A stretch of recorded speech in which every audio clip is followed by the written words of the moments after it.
Today is a special week for us. Today is what we know as Orange Sunday. And here at the Bridge Church, you may have noticed as you came in today some orange things, like a big round guy out there, bow ties, balloons, orange hair. Hey, oh, they missed it. Orange hair, there it is. Okay, we got it. We'll have that lined up for the second service. Go ahead, Darea. And that's because we are an Orange church. Orange is our philosophy around family ministry. At the Bridge, we believe that when it comes to shaping the next generation, two powerful influences are better than one. The family is God's first and most important classroom. It's where love, values, and faith are lived out every single day. That's what we call the heart of the family. And it's represented by the color red. The church is called to be the light in the darkness, pointing people to Jesus, the light of the world. That's what we call yellow, the bright light of God's truth shining into the world through the ministry of the church. But here's the beauty. When you combine red and yellow, you get orange. And that's the philosophy behind everything we do in our family ministry. We don't believe the church should try to replace the family, and we don't believe the family should try to do it alone. But when the light of the church partners with the love of the family, something really powerful happens. Together we can show kids and students a faith that's resilient, a love that's lasting, and a hope that's unshakable.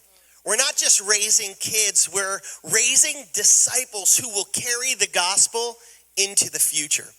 That's the heart behind our family ministry here at the Bridge Church and everything that we do to support parents. Because when the church and the family walk together, we believe God will change a generation.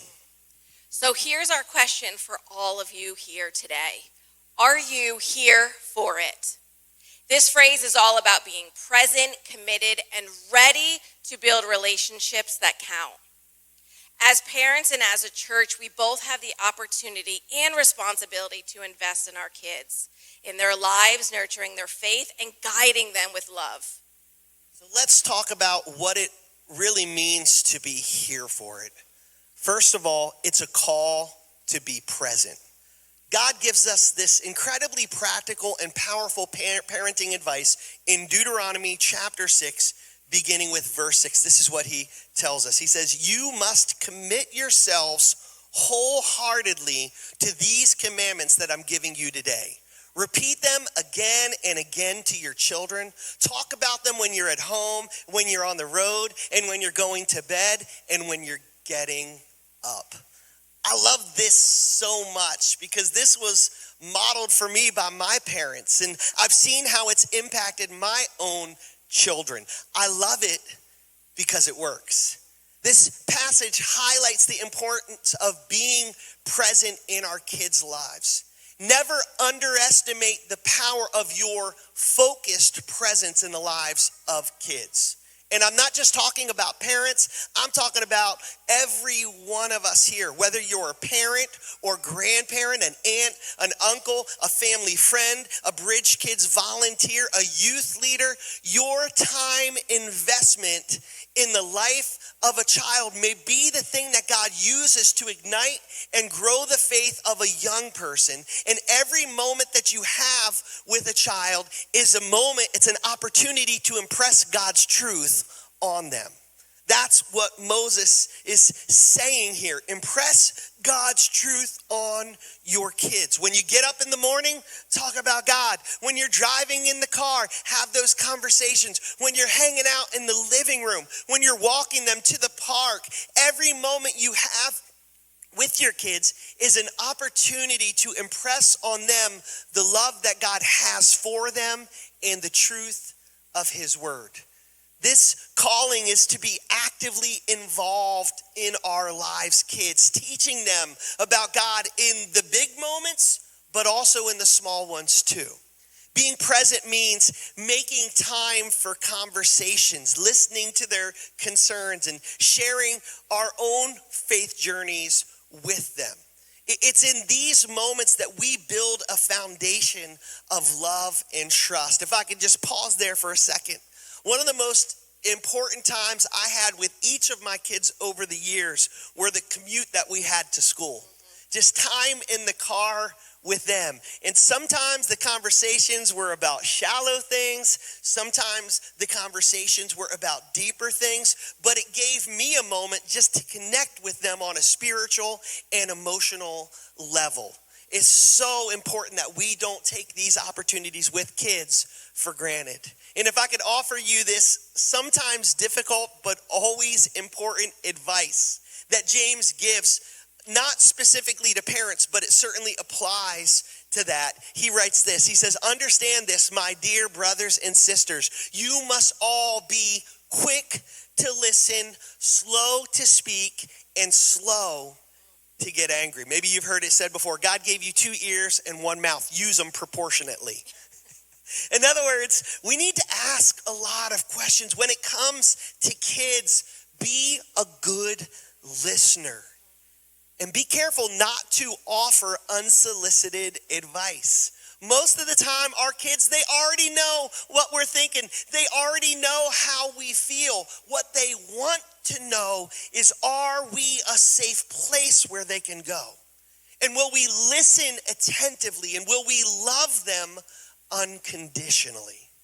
The second step to being a here for it church is that we are building a supportive faith community around our kids.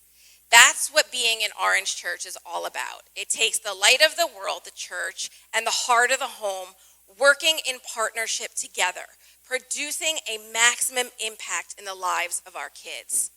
As a church, we are a family, and we truly believe it takes a village to raise our children. Our faith community plays a very crucial role in supporting parents and children alike. We need to create an environment where kids feel seen, known, and loved. We have it on our wall in our lobby for a reason. This means being intentional about our interactions with the younger members of our faith community. And we can do this through our kids program, our youth group, mentorship opportunities, but it also means taking the time to engage with our children and our teens around us, showing genuine interest in their lives. When you see them running around the church, when you see them in the lobby, asking them how their week was, how their activities are, what are they struggling with, how can you be praying for them? That goes such a long way. When we invest in our kids as a church, we demonstrate the love of Jesus in tangible ways for them to see. It reinforces the values and teachings they receive at home. Later on in that Deuteronomy passage, God instructed the Israelites to put their faith on public display, on their hands, as the frontlets between their eyes, as signs, as on the doorposts and gates. The implication is that our faith and action should be publicly demonstrated in the context of our communities. Our worship should be on display for the world to see, not in a hypocritical sort of way or like showing, oh, look at me, or saying that I'm better than you, like the Pharisees would do.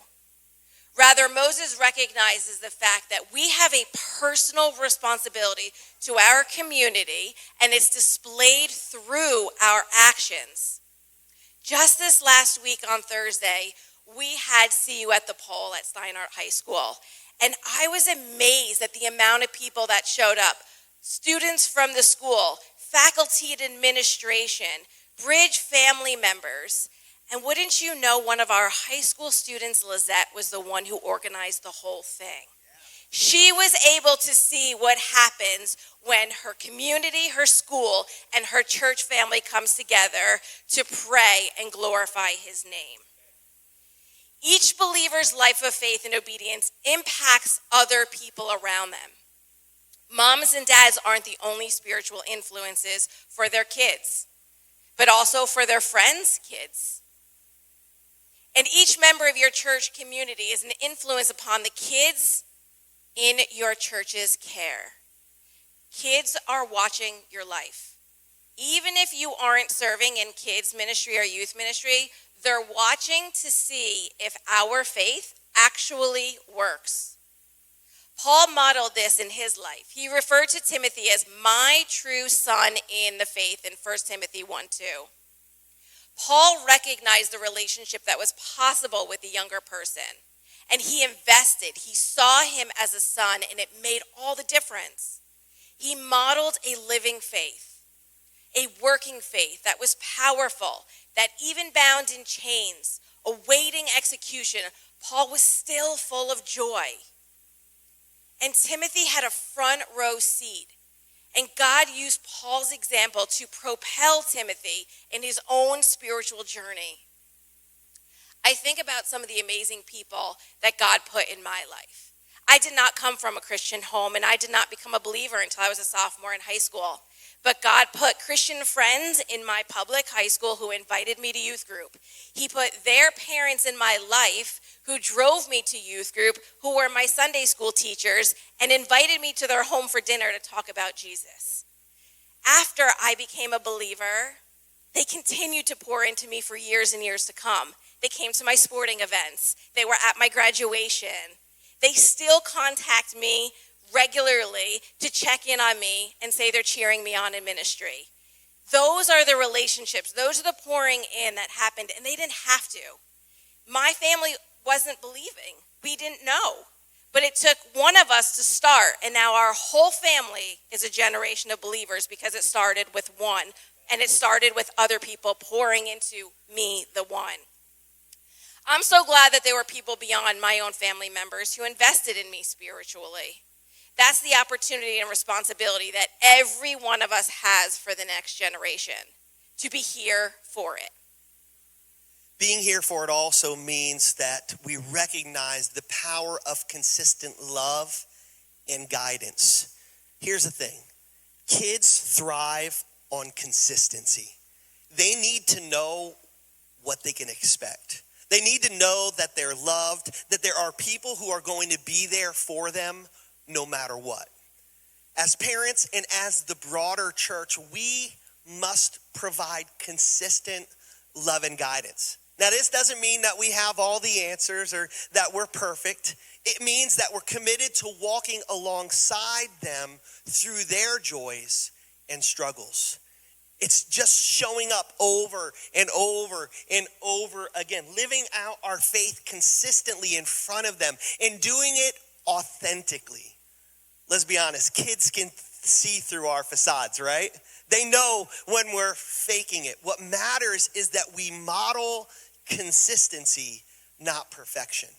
When we mess up, and we're going to, then we're going to fess up. We readily admit our mistakes and failures and what it means to fail forward. To mess up but not to give up, to keep learning, to keep growing, and to keep becoming more like Jesus. And when this happens, when we do this, when we provide that consistent presence to our kids, it helps build in them a sense of security and belonging, and it helps them to understand that their value isn't based on achievements or failures, but rather on who they are as beloved children of God. Amen? Our love and guidance should mirror the love of Christ, the unwavering love of Christ, who is always, always, always there for us. Jesus said this in John chapter 13. He said, "A new command I give you, as love one another as I have loved you. So you must love one another. By this, everyone will know that you are my disciples if you love one another." When we model this kind of love, a Christ-like love, an unwavering love, an unlosable love, an unconditional love, kids don't just hear about Jesus, they actually experience Jesus through us. And that's what it's all about. And finally, I would submit to you that being here for it means encouraging faith exploration. Children and teens are naturally curious. They have questions about life and faith and their purpose. where and who their identity is found, and the world is pulling them in many different directions.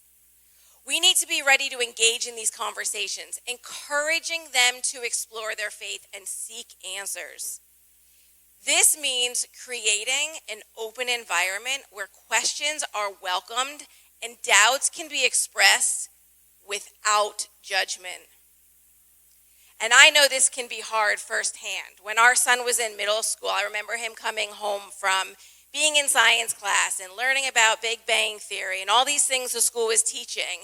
And I remember him going to my husband, Pastor Andy, orange guy in the parking lot, and saying, I have questions about what we believe because I'm reading this and we're talking about this in school, but I also know what I've been learning at church and what you and Mom have been sharing with me.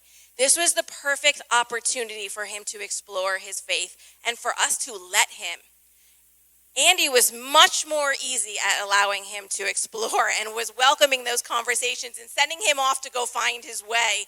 And I'm sitting here like, do you know what you just did? Like, we don't know what he's going to find. But it ended up being really important. And it ended up allowing really deep conversations with Andy about theology at 10 o'clock at night because his mind was going, and we didn't want to stifle that. We didn't want him to think he couldn't come to us and ask the hard questions. We didn't want his faith to be our faith. We wanted it to be his own. And if I can level with you, it was really, really hard for me. Like I said, I wasn't sure where it was going to go. But he's in college now, and I can tell you, it was exactly what he needed in middle school to be able to answer and go to God's word when he has questions today. It's one of the hardest parts of parenting. As parents, we so badly want our kids to believe God's word, to follow Jesus. Just to be easy, just follow him, just do what we say. But that's not how kids and teens are, and adults. And I would argue the more we try to control it, the less influence we actually have. Teach it, repeat it, model it, but allow them the space to work through it. That means they're going to question things. They're going to make mistakes. They're going to waver at times. But you have to trust the plan, and you have to leave it with God. This is so important because allowing for this faith exploration helps kids develop a personal relationship with God. And that's what we want them to have. It moves their faith from something they inherit from their parents to something they own and they value and they truly believe and know.